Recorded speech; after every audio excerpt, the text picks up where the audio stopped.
नमःशुद्धेभ्यः। नमः श्री वर्धमानाय निर्धूतकलिलात्मने सालोकानां त्रिलोकानां यद्विद्यादर्पणायते। अहिंसा परमो धर्म की, महावीर भगवान की। प्रातः स्मरणे परम पूजाचार्य गुरुवर श्री विद्यासागर जी मुनि महाराज की जय।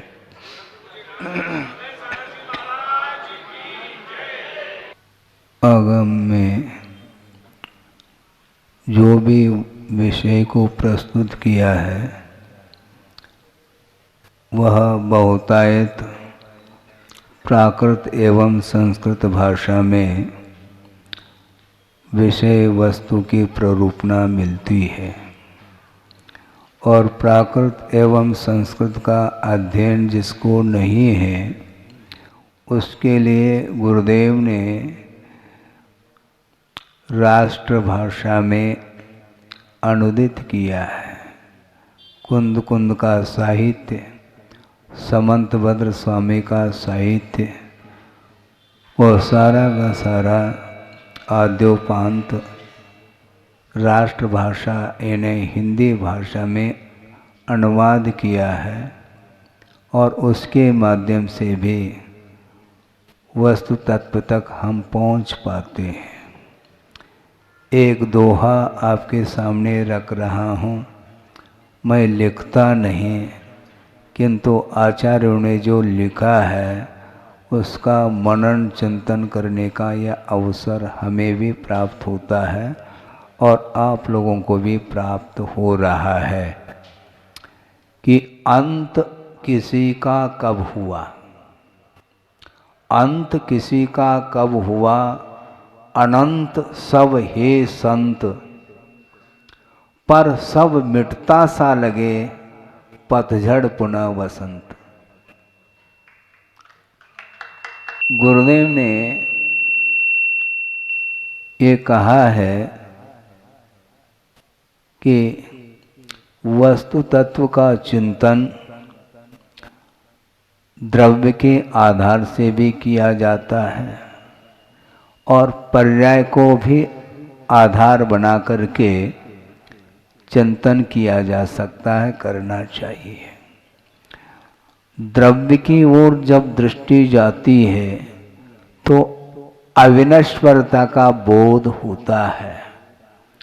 वस्तु नश्वर नहीं है किंतु अविनश्वर है,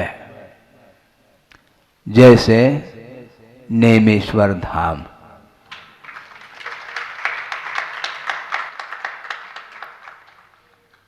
उसी प्रकार प्रत्येक द्रव्य अविनश्वर है। जब अविनश्वर है तो भीति किस बात को लेकर के होगी। मुझे कौन मार सकता है, मेरा विनाश कौन कर सकता है, नहीं कर सकता। तो अपने आप में धैर्य आ जाता है, साहस आ जाता है। और वैराग्य को प्राप्त करना चाहो तो द्रव्य का चिंतन न करें, पर्याय का चिंतन करें। प्रति समय वस्तु मिटती जा रही है पर्याय की विशेषता से। पर्याय की अपेक्षा से प्रतिपल वस्तु मिट रही है। वस्तु अविनश्वर है किंतु उसकी जो अवस्था विशेष है वह नाश को प्राप्त हो रही है।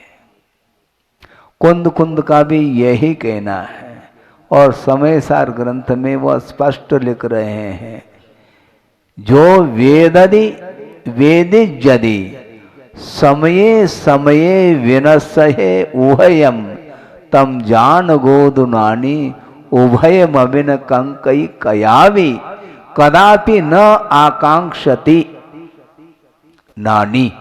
ज्ञानी कभी भी आकांक्षा नहीं कर सकता, क्योंकि आकांक्षा करने वाला वह भी मिट रहा है और जिसकी आकांक्षा की जा रही है वह भी प्रतिपल नष्ट होता चला जा रहा है। तो मैं किसकी इच्छा करूं। बार बार बार बार संसारी प्राणी की इच्छा हमेशा बनी रहती है, मुझे ये प्राप्त हो, मुझे ये प्राप्त हो, मैं इसका स्वामी बनूं, मैं इसका स्वामी बनूं, तो सामने वाला वह सेवक हो गया आपका, ये तो क्लियर कट है। आप यदि किसी का स्वामी बनते हैं तो वह सामने वाला आपका सेवक माना जाएगा। इसलिए आचार्य कहते हैं सभी स्वामी बने तो ज़्यादा बेटर है, सेवक कोई भी ना रहे, क्योंकि अपने आप के शुद्ध परमात्म तत्व को प्राप्त कर लेगा तो किसी के भी स्वामी बनने की इच्छा नहीं होगी। तीन लोक के स्वामी प्रभु हैं और हमें भी प्रभु बनना है, इसलिए प्रभु और गुरु की आराधना प्रारंभ करिएगा। और वैराग जो उत्पन्न होता है वह पर्याय के निरंतर मिटती हुई पर्याय को देखते हुए ही वैराग उत्पन्न हो जाता है, वैराग ताजा होता है। पर आज वैराग कैसा प्राप्त हो, कैसा प्राप्त हो, संसारी प्राणी के लिए वैराग कभी कभी प्राप्त होता है किंतु वह क्षणिक वैराग्य माना जाता है, जैसे स्मशान वैराग्य। हाँ, स्मशान वैराग्य क्या, वहाँ पर जाने के बाद अरे जलाया जा रहा है, अंत्येष्टि की जा रही है, अग्नि संस्कार हो रहा है, जिसका पालन पोषण किया था वह चला गया और जो रहा है वह पार्थिव शरीर है और उसको अग्नि दी जा रही है। मरना सबको एक दिन, ये वहाँ पर देखने को मिलता है। और अंत्येष्टि करने के बाद वह आकर के स्नान कर लेता है और पुनः वही तात्कालिक वैराग्य था, पुनः वह सारा वैराग्य समाप्त हो जाता है। वह पुनः दुकान मकान पगड़ी आदि आप पहनाते ना, और उसको धैर्य दिलाया जा रहा है सबको मरना है, ज़्यादा सोचो नहीं, ज़्यादा विकल्प नहीं करो, अपने बाल बच्चे हैं, परिवार हैं, उनको संभालो, संभाले में लग जाता है वो, लेकिन बारी सबकी आएगी। तो इसलिए सारा संसार पतझड़ पुनः वसंत, ये पेड़ है, वृक्ष है, हरा भरा है, किंतु समय पर सारे पत्ते झड़ जाते हैं और नए नए कोमल कोपलें उत्पन्न हो जाती हैं, आ जाती हैं, यह लगा हुआ। इसलिए अतीत में अनंत पर्याय व्यतीत हो चुकी हैं और अनागत में भी भविष्य में भी अनंतानंत पर्याय इसी द्रव्य में से निकलेगी। इसीलिए द्रव्य तो कायम रहेगा, अंत किसी का कब हुआ, किसी का भी नहीं।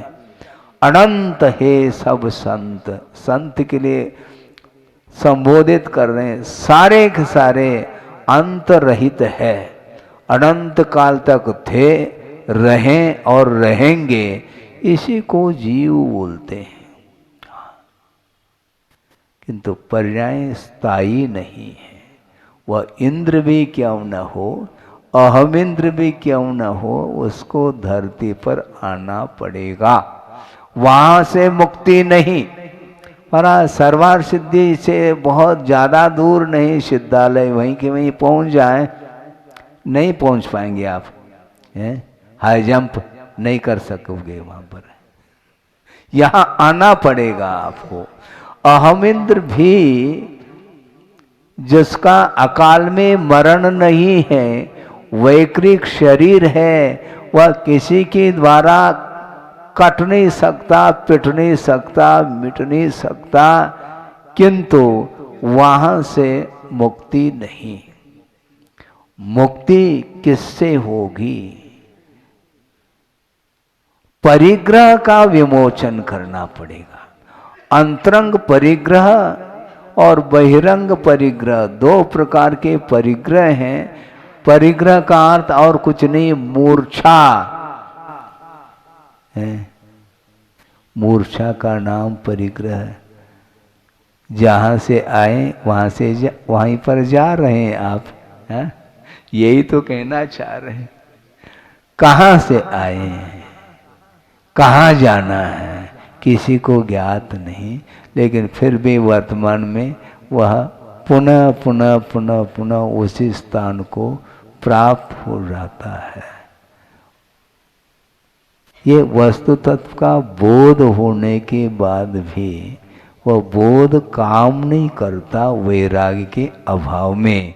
और वैराग्य, जिसको तीव्र वैराग्य हो गया मान लो, फिर उसको संसार में कोई भी स्थान अच्छा नहीं लगता। अपने आप में रहना ही उसको पसंद आता है। कोई भी चीज अच्छी नहीं लगनी चाहिए। संसार में कोई भी वस्तु अच्छी नहीं लगती। यदि अच्छी लग रही है तो वह तात्कालिक है। कालांतर में वही वस्तु उसके लिए प्रतिकूल होती चली जाती है। अभी जंगल जा रहे थे, काफी हवा चल रही थी, परिवर्तन। और एक समय वो होता कि बाहर बिल्कुल बहुत गर्मी लग रही है। क्षण क्षण में परिवर्तन जो आ रहा है, इसी का नाम संसार है। संसरणम संसार परिवर्तनम इत्यर्थ। परिवर्तन का नाम संसार है। इसलिए कोई भी वस्तु नित्य नहीं है संसार में। इसलिए इस प्रकार निरंतर जो सोचता है उसी को वैराग्य प्राप्त हो सकता है। महाराज सामायिक में क्या करें? सामायिक में मतलब कोई कोठी है क्या? कोई वहां जाकर के कुछ करना होता है? कुछ करना नहीं सामायिक है। कुछ भी नहीं करना, लेकिन आपको करना है, ध्यान रखो, नहीं तो भूल जाओगे। आपको आपका यही सामायिक है। हाँ, निरंतर जनालय बनाने में आप तत्पर हो जाएगा, यही सामायिक आपका।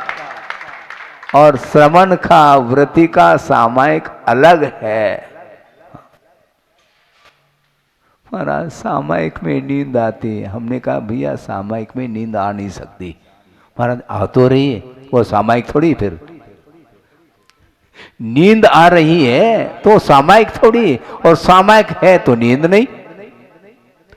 कहने में आता है सामायिक में ऊँग रहा है, सामायिक में ऊँग नहीं सकता वो सामायिक है ही नहीं। महाराज हमने देखा वो पूरे सामायिक तक ऊँगते रहे। हमने कहा तुमने भी सामायिक नहीं किया, क्योंकि तुम्हारी दृष्टि भी उसी ओर रही है। तुमने सामायिक क्या करे मुझे बताओ। यदि तुम सामायिक कर रहे होते तो सामने वाला सामायिक कर रहा है कि नहीं कर रहा है, यह भान आपको थोड़ी होता है। आपका ध्यान उसी ओर है, सामायिक की ओर ध्यान नहीं है तुम्हारा। इसको बोलते हैं सामायिक। द्रव्य सामायिक, क्षेत्र सामायिक, काल सामायिक। ये सामायिक के भेद किए हैं। सामायिक का सही मायने में अर्थ है समता। सामायियम नाम, समता का नाम सामायिक कहा। कितने क्षण के लिए हमारा उपयोग साम्यता का अनुभव करता है, हमें बताओ। प्रतिपल कुछ न कुछ इष्ट और अनिष्ट के रूप में ही वह महसूस होता है, इसलिए वह सामायिक कर नहीं सकता। द्रव्य को लेकर के सामायिक, द्रव्य अर्थात कोई भी वस्तु, उसमें साम्य भाव। जहां पर चुनाव है वह सामायिक नहीं। जहां चुनाव है वह सामायिक नहीं, क्योंकि चयन करने का जो भाव है वह उसमें निश्चित रूप से वह इष्टानिष्ट की परिकल्पना कर रहा होता है। कोई भी वस्तु हो वह बुद्धि का विषय बनना चाहिए, उसमें कोई भी न हर्ष है न विषाद है, न हर्ष है न विषाद है। इस प्रकार श्रमण लोग प्रति समय अनुभव करते हैं। सामायिक आवश्यक अलग है और सामायिक चारित्र अलग है। सामायिक आवश्यक जो है वह 3 संध्याओं में बैठ करके आत्मा का ध्यान लगाना, तत्व चिंतन आदि करना, ये सामायिक आवश्यक के अंतर्गत आता है। इसमें गुप्ती का एक अवसर आता है, किंतु सामायिक से निवृत्त होने के उपरांत भी श्रमण का प्रति समय एक सामायिक चारित्र बना रहता है, यानी साम्य भाव। किसी भी पदार्थ का समागम हो जाए तो उसमें किसी भी प्रकार से प्रतिकार का भाव नहीं रखना, यह सामायिक है। बहुत कठिन है महाराज, हाँ बिल्कुल, इतना सरल थोड़ी है, जटिल है किंतु कुटिल नहीं, ये कहा है। मोक्ष मार्ग जटिल तो है किंतु उसमें कुटिलता नहीं है, सरलता है। जहां पर आर्जव धर्म की उपासना होती है वहां पर किसी भी प्रकार से कुटिलाई के लिए स्थान मिल ही नहीं सकता। उसी का नाम आर्जव धर्म है। 10 लक्षण धर्म साल भर में एक बार आप मनाते हैं, जबकि श्रमण लोग प्रति समय मनाते हैं, क्योंकि प्रति समय आर्जव धर्म की, मार्दव धर्म की, क्षमा धर्म की, 10 लक्षण धर्म की आराधना वह प्रतिपल करते रहते हैं। इसलिए उनका सामायिक चारित्र प्रतिपल बना रहता है। इसको सुरक्षित रखना बहुत कठिन होता है। कोई न कोई ऐसा अवसर आता है जिसमें पदार्थ को लेकर के इष्टानिष्ट की परिकल्पना हो सकती है, न हो इसका नाम सामायिक। परीक्षा प्रतिपल होगी श्रमण की, है प्रतिपल परीक्षा। बैठे क्यों फिर? या तो परीक्षा में मत बैठो, पास और फेल का कोई विकल्प ही नहीं, कोई विकल्प ही नहीं उसको। किंतु परीक्षा में बैठे हैं तो निरंतर हमें अलर्ट रहना है, किसी से प्रभावित नहीं होना। 5 इंद्रियां हैं, उन इंद्रियों के माध्यम से मनोज्ञ और अमनोज्ञ वस्तुओं का समागम होता रहता है। उस समय भी वह तटस्थ भाव के साथ उसको जानता रहता है कि वस्तु का परिणमन है, क्योंकि वह जिसको ग्रहण किया जा रहा है वह ग्रहण करने योग्य नहीं है, ये कहा गया। फिर किसके योग्य है महाराज? वो छोड़ने योग्य है। ग्रहण करने योग्य क्या है? ग्रहण करने योग्य तो मात्र शुद्ध परमात्मा द्रव्य है, वही ग्रहण करने योग्य अर्थात उपादेय हैं। बाकी सारे सारे पदार्थ हे हैं, ऐसा कहा है। पर वस्तु है, चाहे वह चेतन हो चाहे अचेतन हो, सब पृथक पृथक है। जब भिन्न है तो मेरा संबंध इसके साथ हो कैसा सकता है? शरीर का भी आत्मा के साथ जो संबंध है वह तादात्म्य नहीं है, वह पृथक है, क्योंकि शरीर का स्वरूप भिन्न है और आत्म तत्व का स्वरूप भिन्न है। आत्मा जब इसमें से, शरीर में से निकल जाती है तो यह शरीर पड़ा रहता है, फिर उसको लेकर के नहीं क्यों नहीं बैठते? उसको क्यों ले जा रहे स्मशान तक? जल्दी ले चलो, नहीं तो बदबू सड़ेगा, गलेगा। इसी का नाम पुद्गल है। पूर्णम गलनम इति पुद्गलम का, जो पूर्णता है, संगठित होता है और पुनः बिखर जाता है। बिखरना और संगठित होना यह इसका स्वभाव है, इसलिए इसके स्वभाव को देख करके ही श्रमण लोगों को वैराग्य हमेशा बना रहता है। भिन्न भिन्न भावनाओं के माध्यम से अपने वैराग्य को वो दृढ़ बनाते रहते हैं। इसी प्रकार आप लोगों को भी बनाना चाहिए। तो मैं ये कह रहा था कि वस्तु के प्रति इष्टानिष्ट की परिकल्पना नहीं करते हुए उसको जानना, यह सामायिक कहा है। बहुत कठिन होता है ये, होना मुश्किल होता, लेकिन मुश्किल हो करना तो पड़ेगा। पुरुषार्थ उसी ओर हमेशा होना चाहिए। क्षेत्र सामायिक, इसी प्रकार किसी भी क्षेत्र में साम्य भाव रहे। लेकिन प्रारंभिक अवस्था में आप लोगों को जहाँ पर विशुद्धि बढ़े, जहाँ पर आपका धर्म ध्यान हो सके, उस क्षेत्र को ही अपनाना चाहिए। अन्य क्षेत्रों का संबंध छोड़ देना चाहिए। बड़े कितना ऐक्य है संबंध इसका। क्षेत्र भिन्न है, मैं भिन्न हूं, फिर भी उसके साथ जो जुड़ाव है वह दूर नहीं होता। लेकिन फिर भी भारतीय कहलाते हैं। हम एमपी के, पूरे एमपी में रहते हैं क्या? नहीं। फिर कहाँ? सतना में, पूरे सतना में। फिर घर में, पूरे घर में रहते हैं क्या? जहां पर जितना आपके लिए, शरीर के लिए स्थान चाहिए, उतने स्थान में ही आपका रहना होता है। इसके उपरांत भी व्यवहार में ये सब चलता रहता है। आचार्य कहते हैं मैं आत्मा में रहता हूँ, उसके बाहर नहीं रह सकता। को आस्ते भवान आत्मने के, बहुत ऐसा लगता है कि मैं आत्मा में पहुंच गया। आंख मेचने मात्र से आत्मा में नहीं पहुंचता है, ध्यान रखो। लेकिन ऐसा होता है, बहुत कठिन है। जब शरीर छूटने लगता है तो उस समय आपको दुख क्यों होता है? जब आत्मा में रहते हो। को आस्ते आत्मनि, तो जब शरीर छूटता है उस समय भी आत्मा में रहो ना। दिक्कत क्या है इसमें? इसमें दुख का अनुभव क्यों करते हो? क्योंकि शरीर से वह अपने आप को भिन्न महसूस नहीं कर पा रहा है।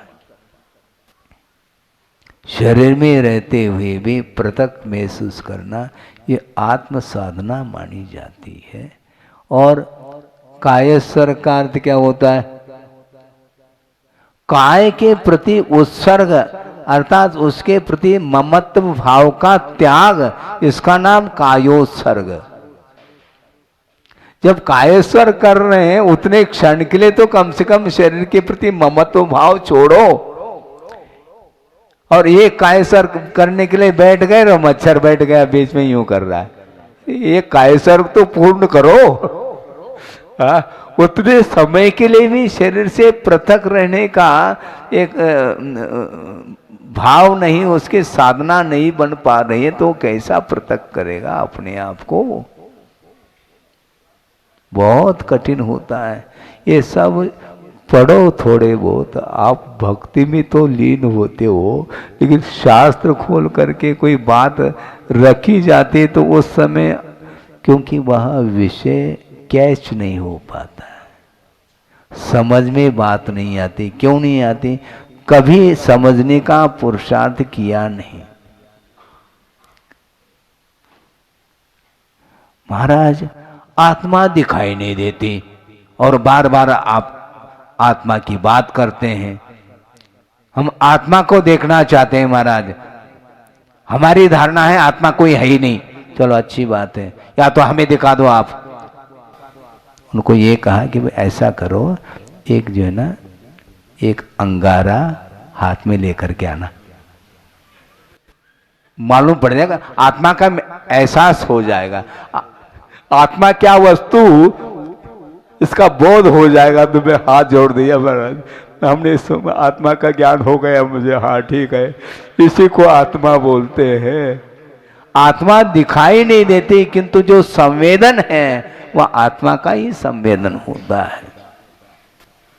हाँ, एक कांटा चुभ जाता है, निकालने का विकल्प, ये क्यों? क्योंकि शरीर को तो कांटा है, दर्द होता है? नहीं हो सकता है, लेकिन होता है। डेड बॉडी में नहीं।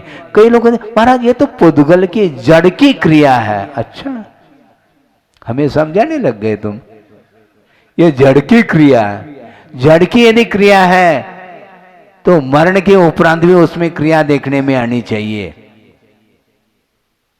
चलना फिरना, खाना पीना, सारी क्रियाएं जिस समय जीवित अवस्था में वह करता है, उस प्रकार वह मरण होने के उपरांत क्यों नहीं कर रहा? यदि जड़ की क्रिया है तो ये जड़ की क्रिया नहीं, ये आत्मा की ही क्रिया मानी जाती है।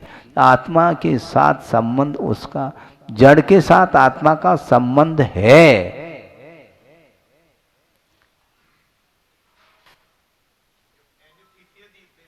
हाँ, नहीं होता है। आपने अनुभव किया?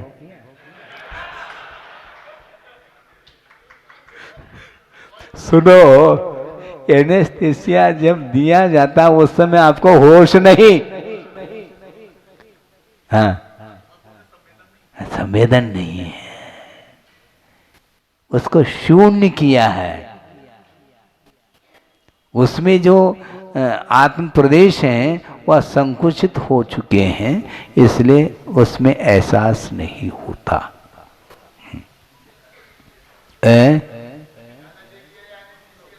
ज्यादा दे जाए तो उसको कोई ख्याल थोड़ी है मुझे ज्यादा दिया जा रहा है, उसको महसूस ही नहीं हो रहा है। बहुत कठिन है। इसलिए नहीं, सुनो, वो लोग बोलते महाराज ये मैं थोड़ी खाता हूँ, ये जड़ की क्रिया है। अच्छा, मैं थोड़ी खाता हूँ, ये जड़ की क्रिया है। तो नमक कम पड़ जाए तो उस समय जड़ की क्रिया नहीं, वो आत्मा की क्रिया हो गई है? नमक ज्यादा हो जाए तो दिक्कत, नमक कम पड़ जाए तो दिक्कत, दिक्कत ही दिक्कत है। जड़ की क्रिया होते हुए भी ये सब क्या है? केवल कहने की बात है, ऐसा है नहीं। उन क्रियाओं को करता हुआ वह राग द्वेष भाव कर रहा है, और राग द्वेष करना आत्मा का स्वभाव नहीं है। लेकिन स्वभाव में है कहाँ वो?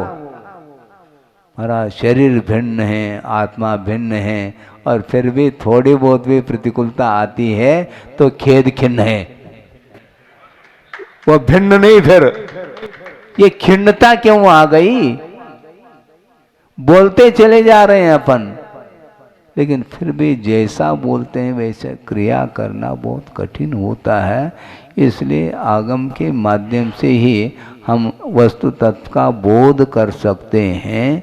इसलिए बिल्कुल द्रव्य का चिंतन करो, और आप भी द्रव्य का चिंतन करते हैं। द्रव्य अर्थात उसका चिंतन, गहन चिंतन चलता है दुकान पे, है? बिल्कुल दुकान में बैठे बैठे आप स्वाध्याय करते हैं। मतलब क्या हुआ महाराज? न्यूज़पेपर, वही स्वाध्याय है आपका। भाव घट रहा है, बढ़ रहा है, वो देखना है। भाव घट रहा है क्या बढ़ रहा है? भाव बढ़ रहा है, हाँ ठीक है। सुखद समाचार, घट गया तो दुखद समाचार। ये सब क्या है? अप डाउन होता रहता है, बीपी हाई और लो होता रहता है। क्या है ये स्वाध्याय है। ये भिन्न है, भिन्न है, भिन्न है, कहना अलग वस्तु, किंतु तदनुरूप महसूस करना, संवेदन करना बहुत कठिन होता है।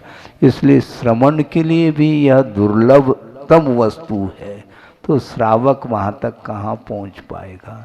लेकिन फिर भी श्रद्धान के माध्यम से अपने शक्ति के अनुरूप वह राग को कम करने का पुरुषार्थ करता है। पूरी तरह से छोड़ नहीं पाता, किंतु परसेंटेज में छोड़ो, हाँ, तो भी आपका काम चलेगा। छोड़ना चाहिए, नहीं तो नहीं है तो फिर छूटेगा। छूटने के पहले छोड़ो, क्योंकि छोड़ने में बुद्धि लगती है और छूटने में कोई बुद्धि है ही नहीं, अपने आप छूट रहा है, वो छूटेगा। वो कोई भी साथ नहीं जाने वाला है। इसके बाद भी अकेला ही आया है, डर लगता है यहाँ पर कोई नहीं है। अच्छा, जब आया है ये दूसरी गति से, उस समय अकेला ही आया है। रात के 12 बजे महाराज डर लगता है, और रात के 12 बजे मान लो मरण हो गया और चला गया, वो अकेले ही चला गया, वो हाँ 7 समंदर पार कर गया, वो अकेले ही गया। वो उस समय डर नहीं लगता है।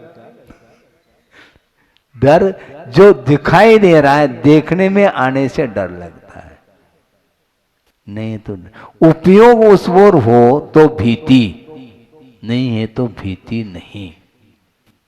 हाँ, उपयोग उस ओर नहीं होना चाहिए, इसलिए उपयोग को डाइवर्शन देने की आवश्यकता है। छोटे अवस्था की बात हम कहना चाह रहे हैं। पहले दूध के दांत आते हैं, बताते हैं। दूध के मतलब क्या, दही के? दूध के दांत का अर्थ बहुत बिल्कुल छोटे छोटे रहते हैं, वो सब गिर करके पुनः आ जाते हैं, इसलिए उसको दूध के, वो दूध ही पिया जाता है, खाया कुछ किया नहीं जाता, पिया जाता है, क्यों? दूध के। अब वो निकल गए, अब दूसरे दांत आ गए, और उसमें मान लो कोई दांत हिल रहा है, तो उसको कैसे निकालेंगे? एनेस्थेसिया, वो है ही नहीं। अब क्या करेंगे? उस बच्चे को क्या है, वो उपयोग को डाइवर्शन दिया जाता है। पहले ये धागा होता है, डोर जिसको बोलते हैं, उससे दांत को बांध देते हैं और डाइवर्शन। देखो देखो बेटा उधर क्या है, वो देखो पतंग उड़ रहा है, और खट से निकाल देते हो। कब निकल गया पता नहीं, क्योंकि उपयोग उस ओर होता है तो संवेदन होता है, दुख ऐसा दुख महसूस होता है, उस समय उसको डाइवर्शन दिया जाता है। इसी प्रकार आप लोगों को डाइवर्शन देने के लिए 1 घंटा लगता है मुझे यहाँ, और यहाँ से निकल गए तो पुनः अपनी अपनी गाड़ी उठाई है। विक्की पहला बहुत पुरानी जमाने में एक लूना भी था बताते, और विक्की वो चलाते थे लोग, हमने चलाया नहीं, लेकिन वो कंपनी अभी भी याद है। वो विक्की, और किसी का नाम विकास रखते हैं और प्रेम से उसको विक्की विक्की बोल देते हैं। तो इसलिए हमें समझाने के लिए 1 घंटा लगता है, उपयोग को डाइवर्शन देने के लिए 1 घंटा लग जाता है, और पुनः वापस वहीं पर आ जाता है। वो वहीं पर आ जाता है, वो उपयोग बार बार वहीं उपयोग जाता है। भोजन करने के बाद कुल्ला वगैरह कर लेते हैं, मान लो एक कोई भी आहार का अन्न का कण ये मान लो दांत में फंसा है, तो बार बार जीभ वहीं जाती है। उसी प्रकार ये बार बार उपयोग वहीं जाता है जहाँ से आए हैं, वहीं जाता है। बार बार लौटाने का प्रयास करते हैं, पुनः वापस वहीं जाता है, क्योंकि यह संस्कार है, मोहजन्य संस्कार। इनको धीरे धीरे धीरे धीरे ही इसको दूर किया जा सकता है। इसलिए गुरुदेव ने ये कहा था, हमें आप लोगों को ध्यान नहीं सिखाना है, डाइवर्शन सिखाना है।